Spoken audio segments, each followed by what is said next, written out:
किसी काम के लायक नहीं रह जाता इंसान, अपाहिज बना देती है। ये चीजें गीता के उपदेश की जितनी प्रासंगिकता महाभारत काल में थी, उतनी ही इस घोर कलयुग के काल में भी है। श्रीमद् भगवत गीता जीवन के हर पहलू पर ज्ञान की बात करती है। यह सिर्फ हमें ज्ञान की बातें ही नहीं बताती है, बल्कि जीवन जीने की कला भी सिखाने का काम करती है। जो इंसान भगवत गीता का पाठ करता है, वह मानसिक शांति, स्थिरता और आत्मविश्वास को प्राप्त कर सकता है। गीता के ये उपदेश जीवन के मूल्यों, कर्म, धर्म, योग, आध्यात्म और भक्ति मार्ग पर आधारित है। भगवान श्री कृष्ण ने गीता के उपदेश को भले ही अर्जुन को सुनाया था, लेकिन यह दुनिया के हर व्यक्ति का मार्गदर्शन करती है। गीता के उपदेश की जितनी प्रासंगिकता महाभारत काल में थी, उतनी ही इस घोर कलयुग के काल में भी है।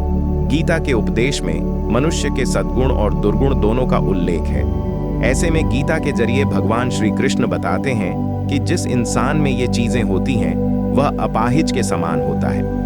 भगवान श्री कृष्ण कहते हैं कि जरूरत से ज्यादा आराम करने वाला इंसान कहीं का नहीं होता है। वह बिना किसी शारीरिक कमी के अपाहिज या अपंग हो जाता है। जो इंसान किसी काम को करने में आलसपन दिखाता है, वह हर काम में पीछे रह जाता है। उसे समय पर कोई भी चीज नहीं मिलती है।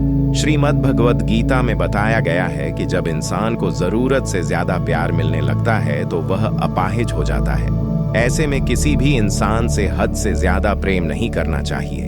अक्सर माता पिता बच्चों को जरूरत से ज्यादा लाड प्यार करते हैं, जो कि बड़े होकर बच्चों के लिए बहुत नुकसानदायक साबित होता है। ऐसे बच्चों के बड़े होकर बिगड़ने की ज्यादा संभावना रहती है।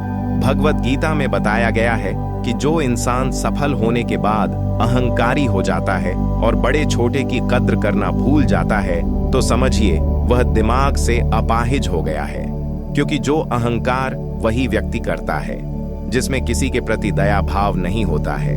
भगवत गीता के अनुसार जो दूसरे इंसान के प्रति ज्यादा मोह रखता है, वह मानसिक रूप से कमजोर हो जाता है। क्योंकि जरूरत से ज्यादा किसी के प्रति मोह रखने से इंसान किसी भी काम को करे के लायक नहीं रहता है।